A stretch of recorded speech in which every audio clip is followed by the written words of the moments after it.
Bonjour tout le monde. Alors, voici les règlements du jeu couple et dating. D'ailleurs, je trouve qu'il est vraiment très, très beau. Bien, merci d'être là. Ça veut dire que vous avez le jeu. Alors, voici comment ça fonctionne. Vous pouvez le mettre à votre main, mais je pense que c'est important de comprendre que la façon que je vais vous l'expliquer a pour objectif de faire en sorte qu'il y ait beaucoup de bienveillance envers la personne qui va répondre, beaucoup, évidemment, d'écoute envers la personne qui va répondre. Et là, je me disais, il y en a une troisième et c'est vraiment respecter les limites de l'autre. Parce que là, on arrive quand même dans la sphère de l'intime quand on parle du couple et aussi du dating. Alors, voici pour le dating les règles que l'on vous propose. Vous avez le niveau vert, niveau jaune, niveau rouge et le joker. Dans le niveau vert, vous allez, le premier qui va décider d'y aller, donc va brasser les cartes, il va en choisir 3. Il va revirer 3 cartes. Là, c'est bien cute, il y a 2 questions par carte. Il y a un côté avec un petit cœur, c'est pour les couples.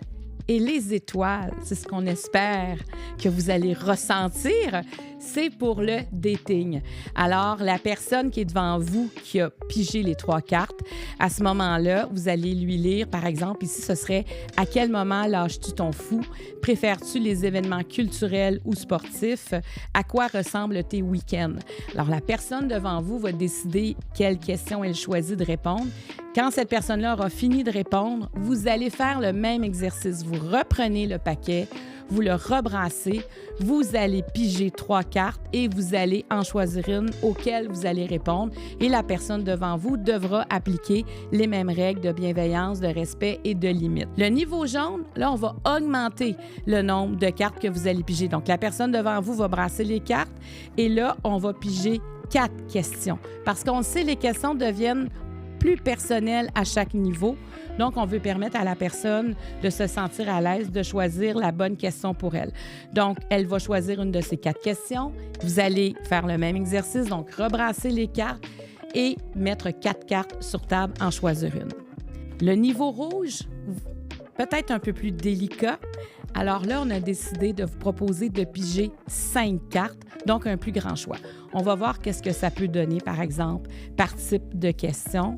Donc, 5 cartes pour la première personne. Il pourrait avoir la question suivante. Quel type d'amoureuse es-tu? Quelle est ta définition de l'engagement? On comprend qu'on s'en vient, ça s'en vient plus personnel dans le niveau de question. Que penses-tu du rôle de belle-mère ou de beau-père? Et si la personne ne l'est pas, bien évidemment, elle ne choisira pas cette question-là. Sauf que je trouvais ça important d'en parler parce que ça fait partie de la vie de plusieurs personnes d'avoir un rôle de beau-père ou de belle-mère. As-tu de la facilité à parler de tes désirs? Ou encore, quelle partie de toi as-tu de la difficulté à assurer? C'est le genre de questions du niveau rouge. La personne choisit une question, elle y répond. Vous faites évidemment le même exercice. Vous allez en mettre 5, vous choisissez une carte et la personne doit vous écouter. On a gardé le fameux joker. Donc, si l'autre trouve que vos questions, vos sous-questions deviennent un peu trop personnelles, qu'elles suscitent des malaises, dès que la personne met le joker sur la table, vous devez passer à une autre question. Alors, voilà les règles pour le niveau dating.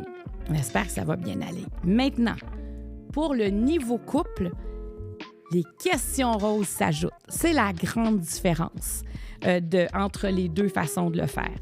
Alors, c'est la même procédure. Donc, dans les couples, vous allez piger 3 questions dans le niveau vert.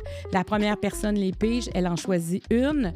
La deuxième personne rebrasse le paquet, remet 3 cartes sur la table, en choisit une.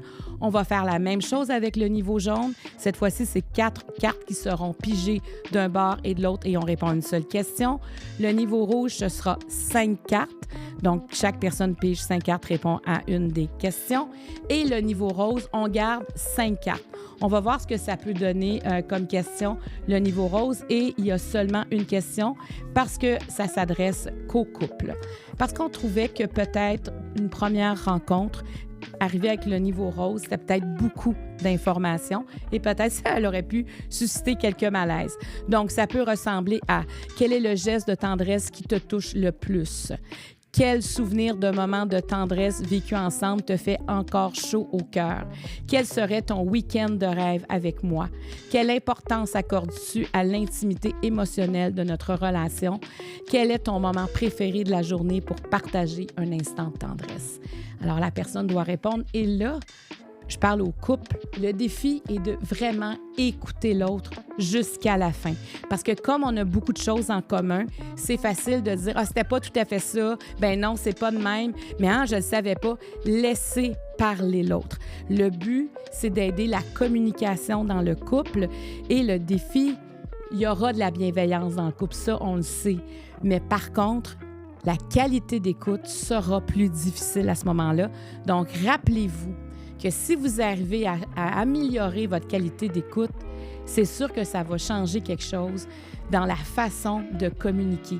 Probablement que vous allez entendre des choses de l'autre qu'il ne vous a encore jamais dites parce que le contexte ne s'est pas prêté. Alors, évidemment, il y a le joker aussi. Et ne soyez pas fâchés si votre conjoint ou conjointe utilise le joker. Ça fait partie des règles du jeu parce qu'on ne doit pas l'oublier. Ouvre ton jeu, ça reste un jeu. Le but, c'est d'améliorer la communication. Et si vous pouvez le faire en riant, et même en ayant des éclats de rire, peut-être des larmes, mais des larmes qui sont entendues, qu'il y a de la bienveillance pour les accueillir, ça veut dire que vous aviez bien compris. Ouvre ton jeu. Alors voilà, maintenant, amusez-vous avec ces 173 questions.